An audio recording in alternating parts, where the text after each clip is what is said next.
ओम शांति। 3 फरवरी 1974। इंतजाम करने वाले अलबेले और इंतजार करने वाले तेज है। आप क्या समझते हो?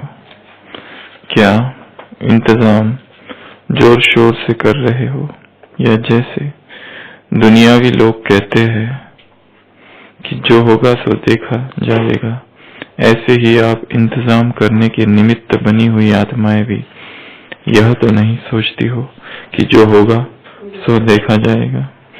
इसको ही क्या कहा जाता है? अलबेलापन कहा जाता है। अब तो इतना बड़ा कार्य करने के लिए खूब तैयारी चाहिए। पता है क्या तैयारी चाहिए? क्या शंकर को कार्य करना है, कराना है? उसको ही तो नहीं देखते हो कि अब शंकर विनाश कराएगा। विनाश ज्वाला प्रज्वलित कब और कैसे हुई? कौन निमित्त बना? क्या शंकर निमित्त बना, या यज्ञ रचने वाले बाप और ब्राह्मण बच्चे निमित्त बने? जब से स्थापना का कार्य अर्थ यज्ञ रचा, तब से स्थापना के साथ साथ यज्ञ कुंड से विनाश की ज्वाला भी प्रकट हुई। तो विनाश को प्रज्वलित करने वाले कौन हुए? बाप और आप साथ साथ है ना? तो जो प्रज्वलित करने वाले हैं, तो उन्हों को संपन्न भी करना है, न कि शंकर को। शंकर समान ज्वाला रूप बनकर प्रज्वलित की हुई विनाश की ज्वाला को संपन्न करना है। शंकर समान ज्वाला रूप बनकर प्रज्वलित की हुई विनाश की ज्वाला को संपन्न करना है। जब कोई एक अर्थी को भी जलाते हैं तो जलाने के बाद क्या करते हैं? बीच में अग्नि को तेज किया जाता है। तो यह विनाश ज्वाला कितनी बड़ी अग्नि है। इसको भी संपन्न करने के लिए निमित्त बनी आत्मा को तेज करने के लिए हिलाना पड़े। कैसे हिलावे? जब अर्थी जलती है तो बीच में लकड़ी से हिलाते हैं। विनाश इतनी बड़ी ज्वाला है, उसको कैसे प्रज्वलित करोगे, हिलाओगे? कौन सी लकड़ी से? संकल्प से इस विनाश ज्वाला को तेज करना पड़े। संकल्प से, संकल्प रूपी लकड़ी से विनाश की अग्नि प्रचंड करो। क्या ऐसा ज्वाला रूप बन विनाश ज्वाला को तेज करने का संकल्प इमर्ज होता है, या यह अपना कार्य नहीं समझते हो? तो मुरली है 74 की। इसी मुरली में बाबा ने कहा, अभी 2 वर्ष के बाद आप ही कहते हो ना कि समाप्ति होनी है। 76 में बाबा ने 2 वर्ष की याद दिलाई है यहाँ पर। तो 3 फरवरी की मुरली है। इंतजाम करने वाले अलबेले और इंतजार करने वाले तेज। आप क्या समझते हो? क्या इंतजाम जोर शोर से कर रहे हो, जैसे दुनियावी लोग कहते हैं जो होगा सो देखा जाएगा? क्या आप भी ऐसा कहते हो कि जो होगा सो देखा जाएगा? इसको ही क्या कहा जाता है? अलबेलापन। अब तो इतना बड़ा कार्य करने के लिए खूब तैयारी चाहिए। पता है कौन सी तैयारी चाहिए? क्या शंकर को कार्य कराना है? उसको ही तो नहीं देखते हो कि कब शंकर विनाश कराएगा। विनाश ज्वाला प्रज्वलित कब और कैसे हुई? कौन निमित्त बना? क्या शंकर निमित्त बना, या यज्ञ रचने वाले बाप और आप निमित्त बने? जब से स्थापना का कार्य अर्थ यज्ञ रचा गया, तब यज्ञ कुंड से विनाश की ज्वाला प्रकट हुई। तो विनाश को प्रज्वलित करने वाले कौन है? आप और बाप और आप साथ साथ है ना? तो जो प्रज्वलित करने वाले हैं, उन्हों को संपन्न भी करना है, न कि शंकर को। शंकर समान क्या बन जाओ हरि भाई? ज्वाला रूप बनकर प्रज्वलित की हुई विनाश की ज्वाला को संपन्न करना है। संपन्न अर्थात बाबा संपन्न जब कहते हैं तो उसका क्या अर्थ होता है? समाप्ति, पूरा करना। जब कोई एक अर्थी को भी जलाते हैं तो जलाने के बाद बीच में अग्नि को तेज किया जाता है। तो यह विनाश वाला कितनी बड़ी अग्नि है। इसको भी संपन्न करने के लिए निमित्त बनी आत्मा को तेज करने के लिए हिलाना पड़े। कैसे हिलावे?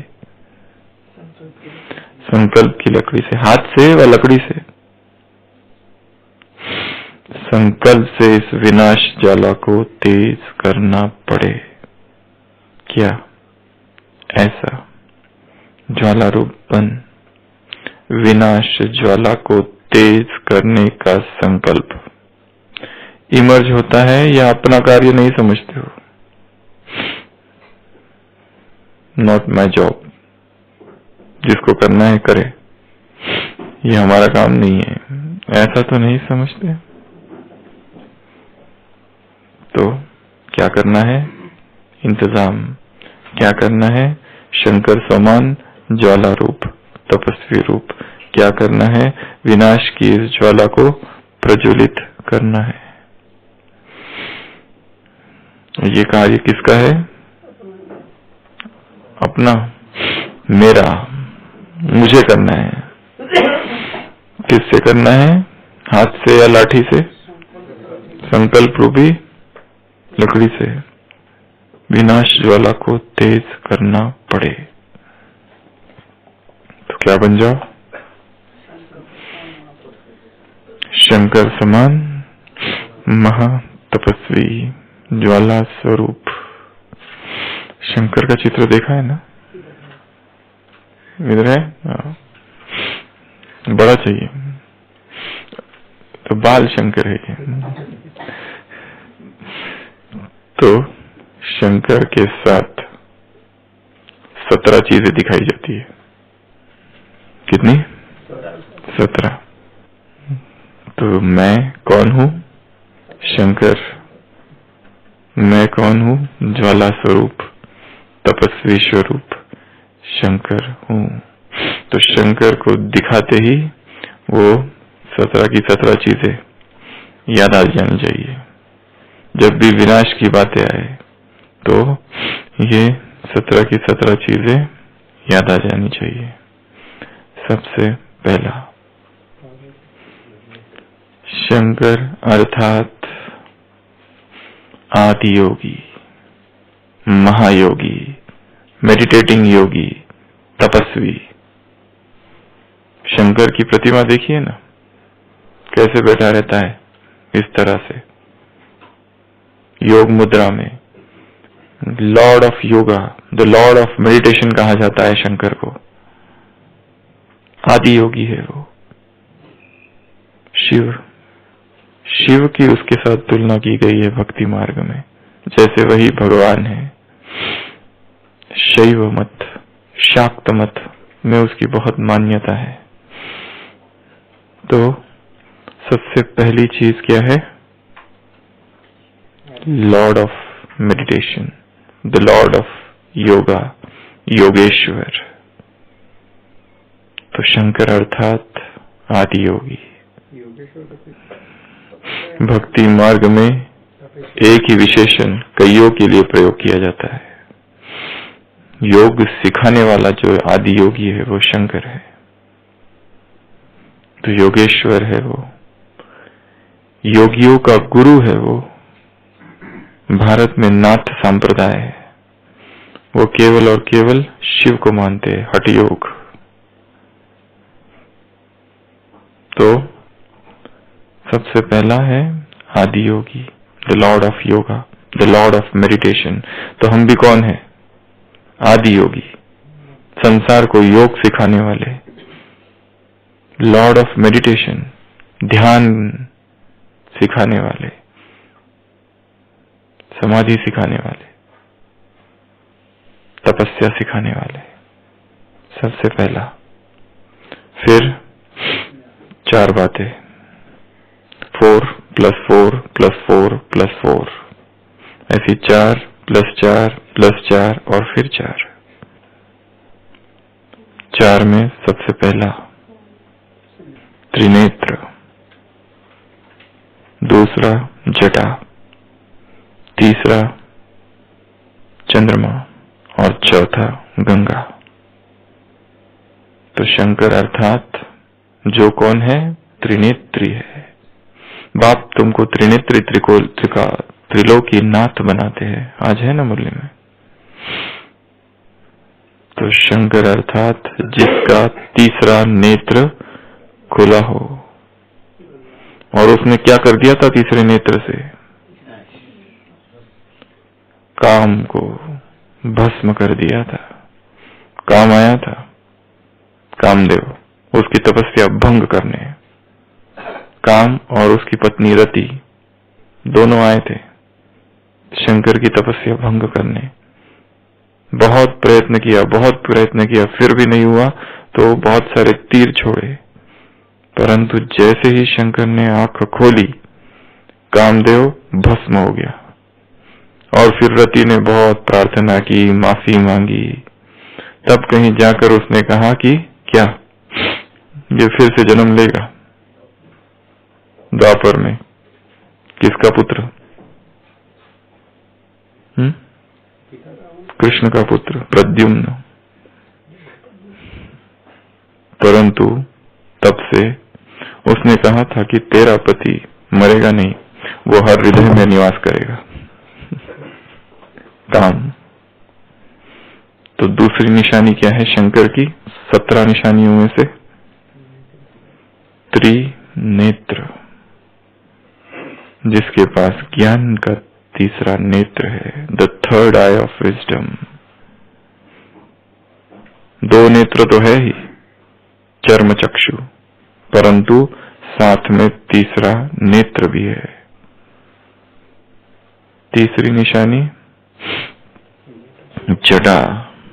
शंकर अर्थात क्या है? शंकर जटाधारी है। जटा किसका प्रतीक है मंजूबेन? किसका? जटा किसका प्रतीक है? तपस्वी का प्रतीक है जटा। निर्मोही है, कोई लेना देना नहीं है केश के श्रृंगार से, तो वो प्रतीक है तपस्वी का। तो शंकर अर्थात जटाधारी। चौथा चंद्रमा। चकोर चंद्रशेखरे रति प्रतिक्षणम मम। क्या धारण किए हुए है? चंद्रमा को धारण किए हुए, निरंतर सोम को धारण किए हुए। ज्ञान के अर्थों में किसको धारण किए हुए? शंकर।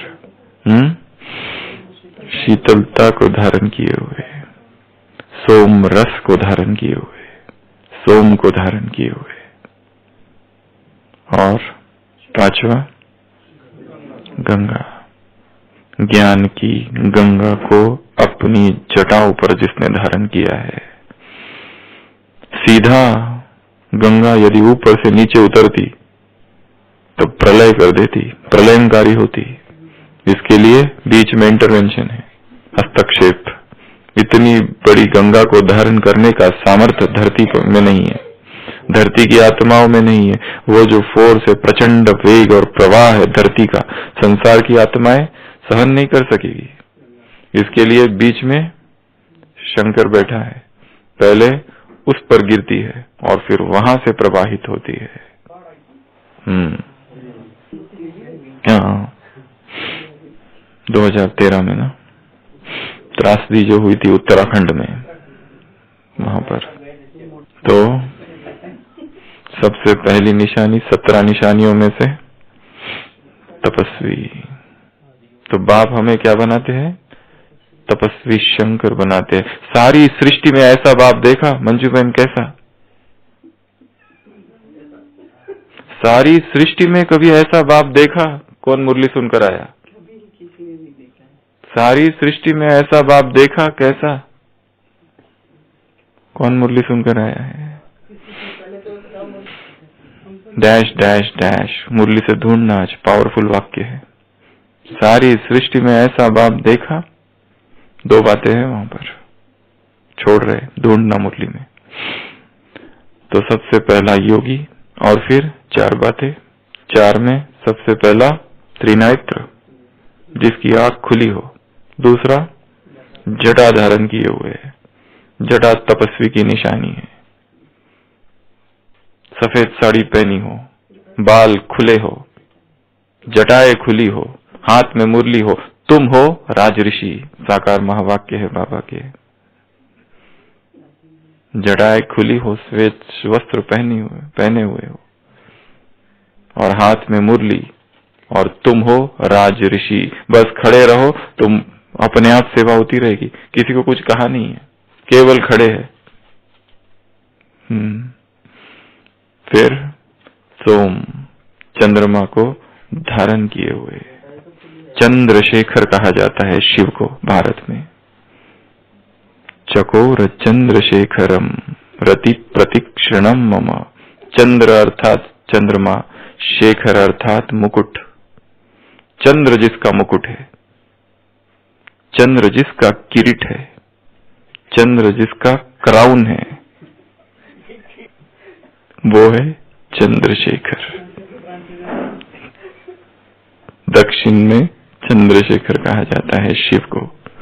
शिव के भी बहुत अवतार है। लिंग पुराण में दिखाया है शिव के 28 अवतार है। तो ये 4, तो पहला और फिर 4 और फिर नेक्स्ट 4। नीलकंठ, नीलकंठ। दूसरा सांप, भुजगेंद्रहारम, सदा वसंतम भुजगेंद्रहारम। अपने गले में किसको धारण किए हुए है? सांप को धारण किए हुए। हाँ, पढ़ लिया आपने तो। मैं तो ढूंढने के लिए कहा था आपको। सारी सृष्टि में ऐसा बाप कभी देखा जो बच्चों पर इतनी मेहनत करे और बच्चों को अपने से भी तीखा, ऊंचा नहीं तीखा, तीखा बनाए। सारी सृष्टि में ऐसा बाप कभी देखा होगा जो इतनी मेहनत करे और अपने से भी तीखा बना दे। और मैं स्वर्ग में नहीं आता हूं, परंतु दिव्य दृष्टि की चाबी अपने पास रखता हूं ब्रैकेट में।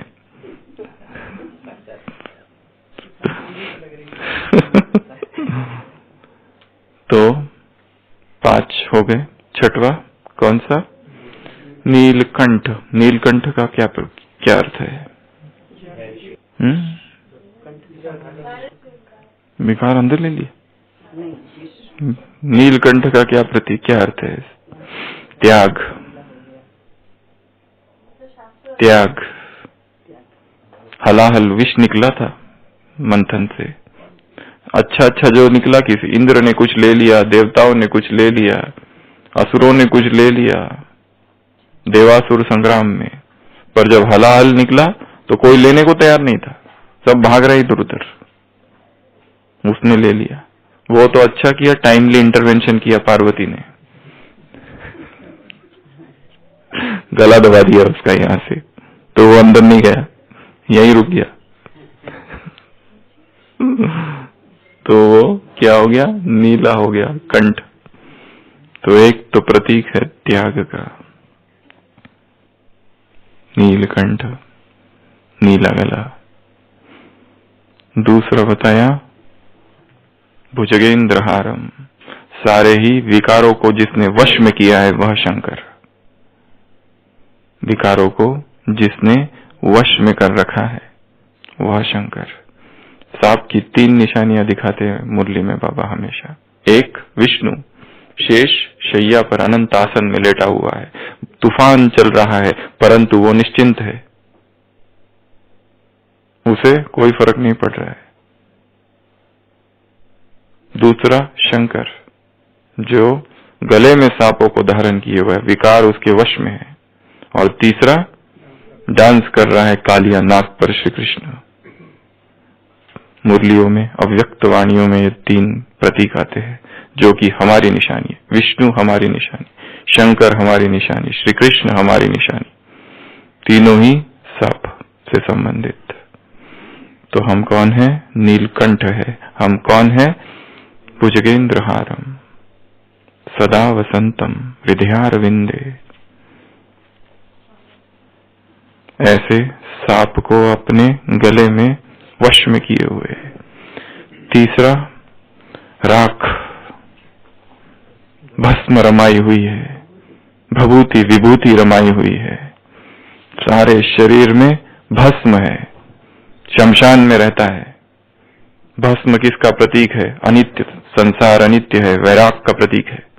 जिसने जान लिया है ये संसार अनित्य है, मिथ्या है, अनित्यम असुखम लोकम, संसार से कोई लेना देना नहीं, एवरीथिंग इज इम्परमानेंट। यहां पर जो भी दिखाई दे रहा है सब में दुख है। जीवन में दुख है, बचपन में दुख है, यौवन में दुख है, मृत्यु में दुख है, बुढ़ापे में दुख है। दुख से ओतप्रोत है यह जीवन। जिसने इस सत्य को जान लिया वो कभी भी यहां पर आशा, यहां पर सुख केवल और केवल आशा मात्र है, कल्पना है। सुख कभी नहीं मिल सकता संसार में, क्योंकि ये दुखालय है, कांटों का जंगल है। फिर भी मनुष्य सोचते रहता है इससे सुख मिल जाए, उससे सुख मिल जाए, इस परिस्थिति में सुख मिल जाए, सुखों की चाह, और वो घसीटता जाता है और दुखों में। शंकर अर्थात जो इस संसार से वीतराग है, उसे इस संसार से कोई लेना देना नहीं। जान लिया है इम्परमानेंस ऑफ द वर्ल्ड, अनित्य स्वभाव को जान लिया, अनित्य वस्तुओं की अनित्यता को जिसने जान लिया, असारता को जान लिया है जिसने, यहां पर कुछ भी नहीं है, सारी भागदौड़ व्यर्थ है।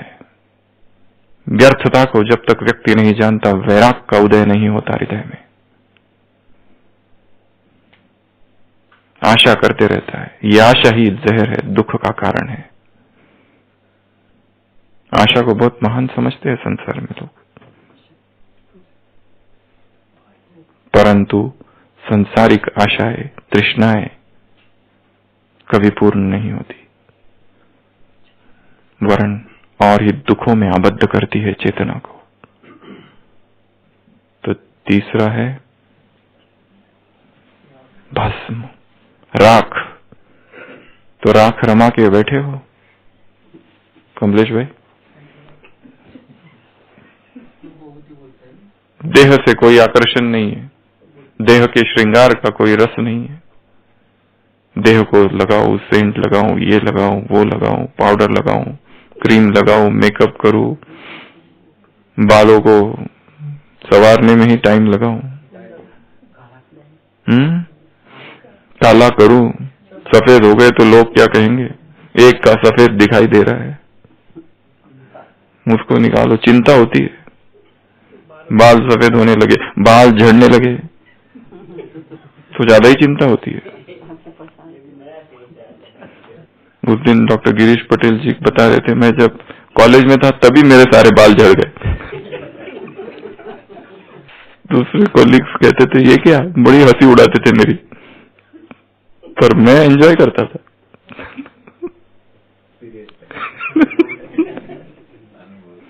बस अगला शेर, बाघ की खाल, टाइगर स्किन। किसमें बैठा है वो? टाइगर स्किन में। वो कौन सा चर्म है? बाघ का। वो भी प्रतीक है वैराग का, वो भी प्रतीक है शरीर के प्रति अनासक्त है। शरीर को केवल उससे ढक रखा है उसने, और कुछ नहीं है, बस उतना ही। इतना शरीर के प्रति अनासक्त। कहां पर है? कैलाश में। ठंड कितनी है मानसरोवर के पास, परंतु प्रकृति जीत का भी प्रतीक है वो। तो ये चार। फिर अगले चार। पहला त्रिशूल। त्रिशूल किसका प्रतीक है? बहुत सारों का प्रतीक है त्रिशूल। एक तो 3 गुण, त्रिगुणातीत है वो, तीनों ही गुणों से परे है, रजस, तमस और सत। सतोगुण, तमोगुण, रजोगुण, तीनों से ही परे, सतो प्रधान जिसको बाबा कहते हैं अपनी भाषा में, और भक्ति में जिसको त्रिगुणातीत कहा जाता है, तीनों गुणों से जो परे है वो तीन अर्थात अतीत, वर्तमान और भविष्य से जो परे है वह त्रिशूल। 3 अर्थात स्थापना, पालना और विनाश।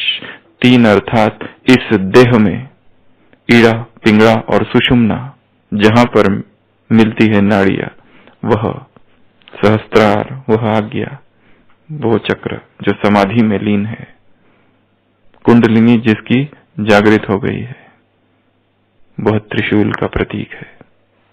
त्रिशूल दुर्गा को भी के पास भी दिखाते हैं। तो शंकर अर्थात जिसने क्या धारण कर रखा है? त्रिशूल, जो त्रिकालदर्शी है, तीनों ही कालों को जो जानता है, त्रिनेत्री है, जो त्रिलोकीनाथ है, त्रिकाल का जिसके पास ज्ञान है, knower of 3 aspects of time, वर्तमान, भूत, भविष्य, जिसकी कुंडलिनी जागृत हो गई है, जो महापरम योगी है, वह शंकर। अगला डमरू। भक्ति मार्ग में शिव को क्या कहा जाता है? शंकर को नटराज कहा जाता है। जटाटवी क्या तांडव नृत्य करता है वो। जटाटवी गलत जल प्रवाह पावी तस्थले,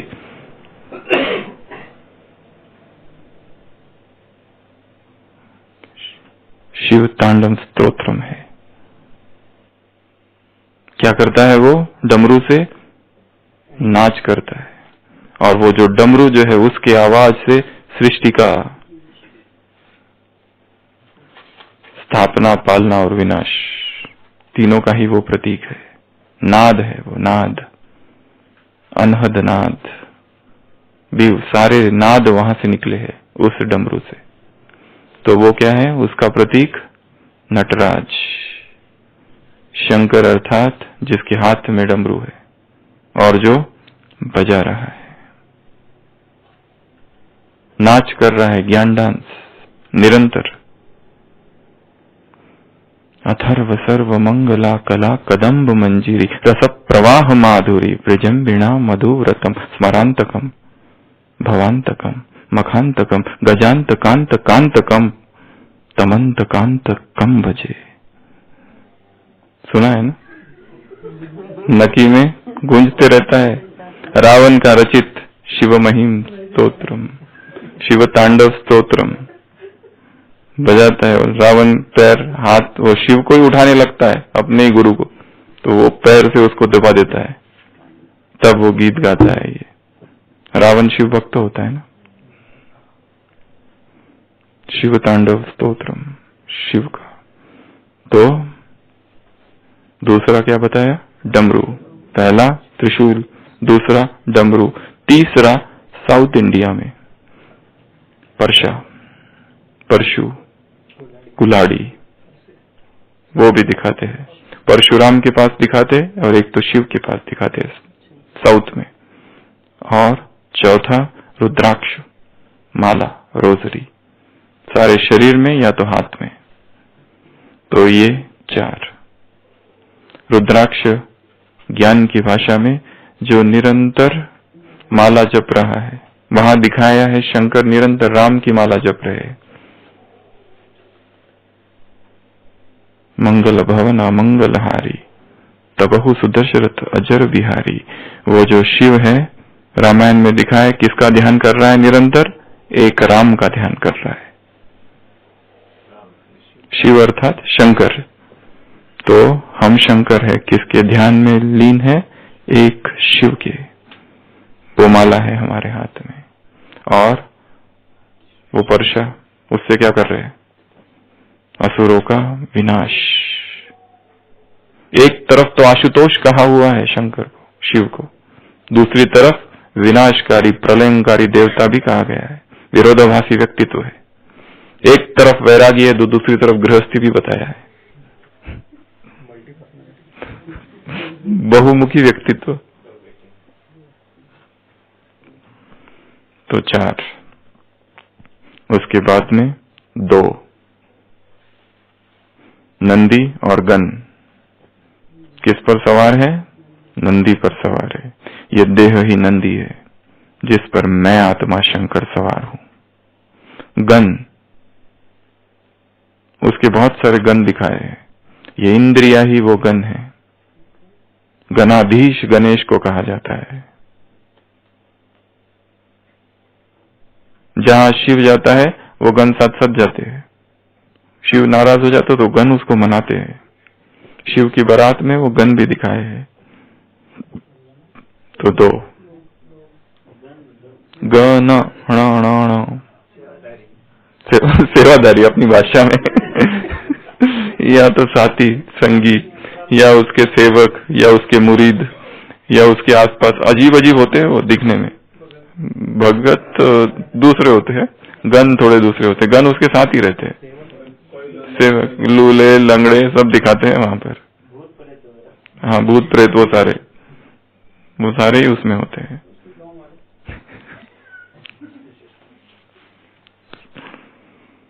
फिर लास्ट 2, एक कैलाश और दूसरा काशी। कैलाश अर्थात परमधाम, काशी अर्थात मधुबन। एक तो हमारा परमानेंट एड्रेस परमधाम कैलाश, और दूसरा काशी, जो कि वो धरती पर जो काशी में प्राण छोड़ता है। 7 नगरियों में काशी का नाम है, 7 तीर्थों में। तो ऐसे ये कितने हुए? 17। एक और दिखाते हैं, परंतु वो इतना नहीं है, कमंडलू, परंतु वो उसके साथ जुड़ा हुआ नहीं है। वो रखा हुआ दिखाते जरूर है चित्र में, परंतु वो ऑप्शनल है।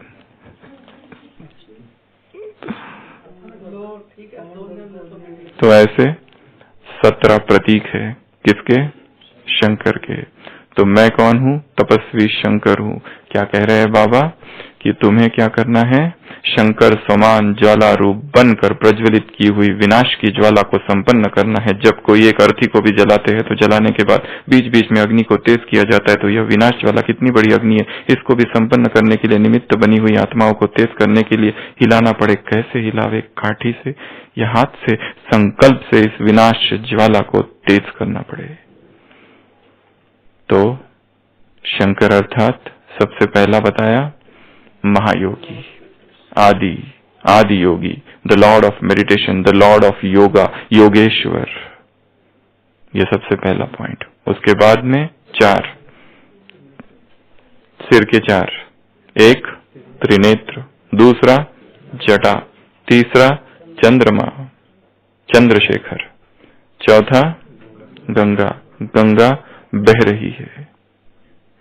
ये 4। तो निरंतर चलते फिरते याद रखना, मैं कौन हूं? तपस्वी शंकर हूं। गंगा निरंतर बहती रहे, जटाएं खुली हो, और तीसरा नेत्र खुला हुआ हो, चंद्रमा वहां पर चमक रहा हो, ज्ञान चंद्रमा, ब्रह्मा का प्रतीक है चंद्रमा। अगले 4 नीलकंठ, संसार के कल्याण के लिए जो विष पी जाए। चुन चुन कर सूरज भाई का लिखा हुआ गीत है, हम बढ़े चलेंगे निर्भय हो जग के अंधियारे मिटाएंगे। उसमें एक ऐसी भी बात है ना कोई विष वाली, कि जो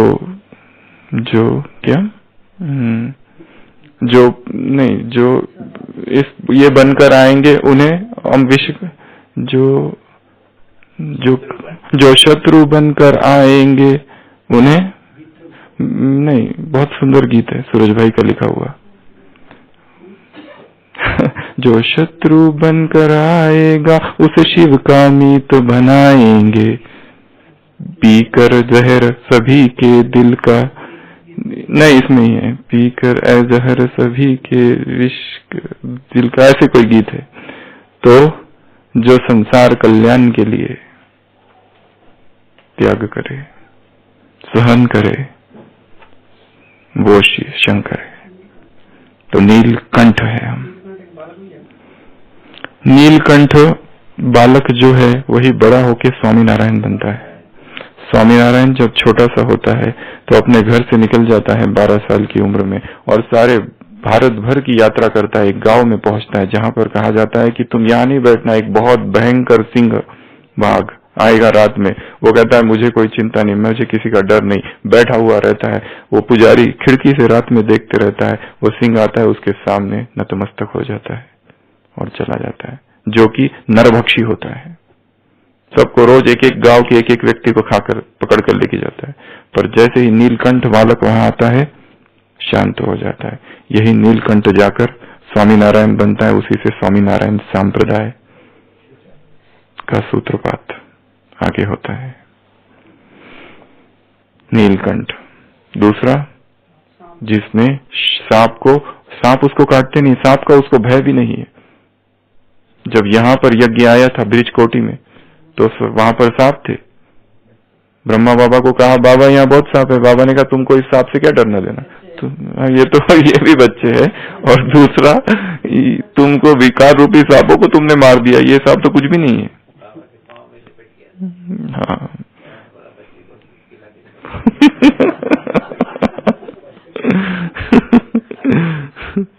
तो सांप को जिसने क्या कर दिया है, वश में कर रखा है। कोई भी विकार उसे परेशान नहीं करते, परंतु वश में है। तो दूसरा सांप। तीसरा, भस्म रमा कर बैठा है, जगत के प्रति संपूर्ण विरक्त, कोई आसक्ति नहीं है संसार से, कोई आशा नहीं है किसी से, कोई एक्सपेक्टेशन, किसी से कोई अपेक्षाएं नहीं है, कोई स्तुति, किसी की स्तुति नहीं चाहिए, किसी के निंदा से कोई प्रभावित नहीं, कोई क्रिटिसिज्म कर रहा है, धोखा दे रहा है, अविश्वास कर रहा है, आरोप लगा रहा है, जो करना है जिसको करने दो, जो जिसको करना है करे, हम अपनी मस्ती में मस्त हैं।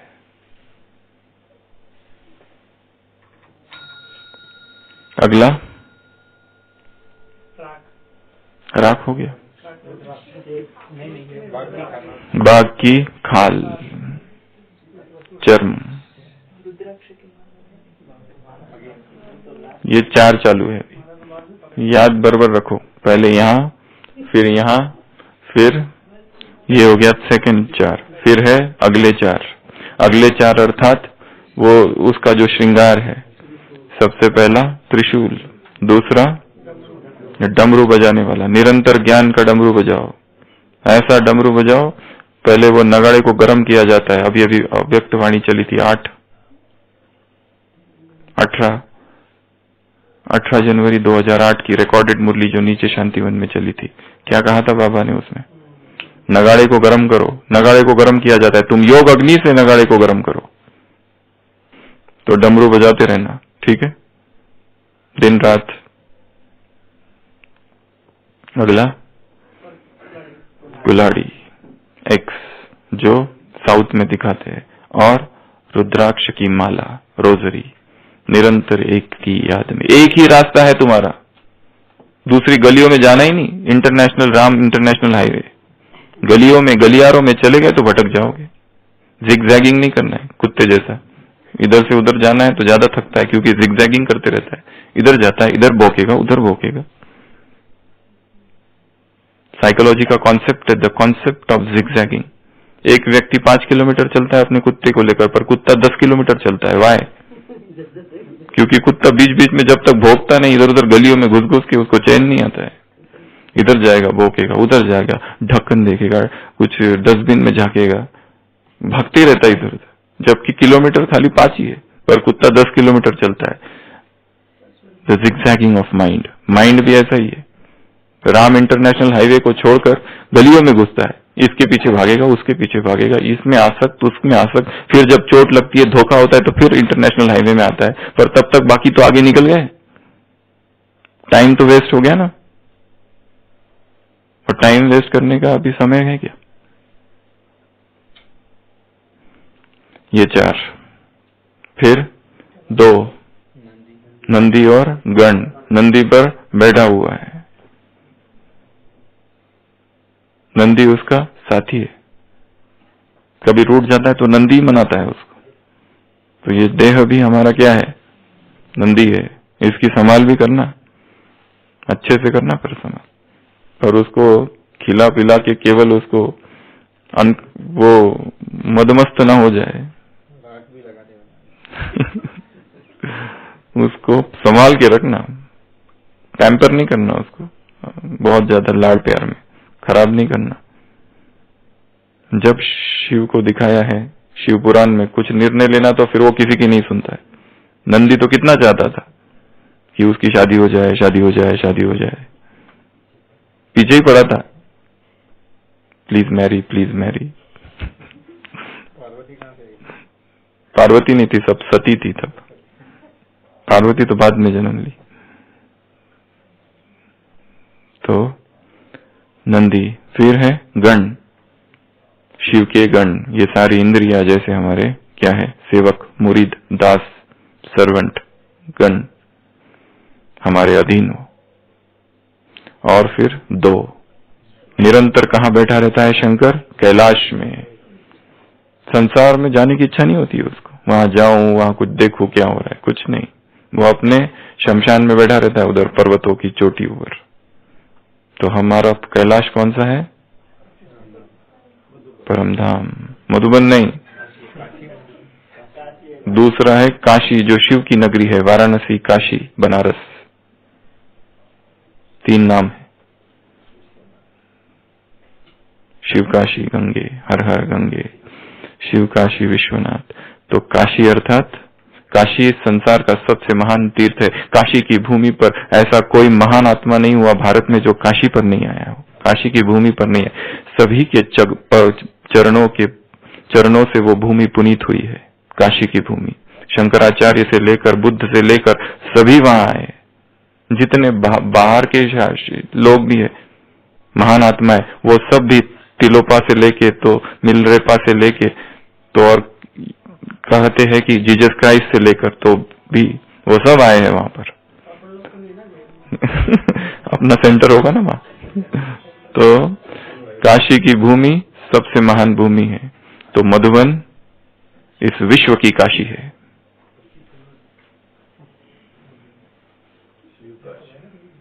शिव की काशी है मधुबन।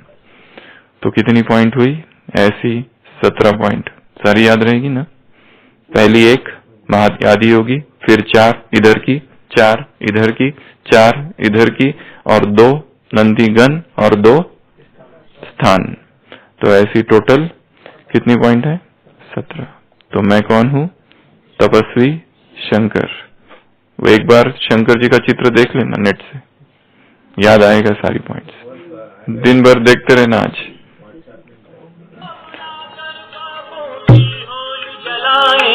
हम पापी नर को अपना कर बाबों की होली जलाएंगे। उनके मन के विष को पीकर अमृत का कलश पिलाएंगे।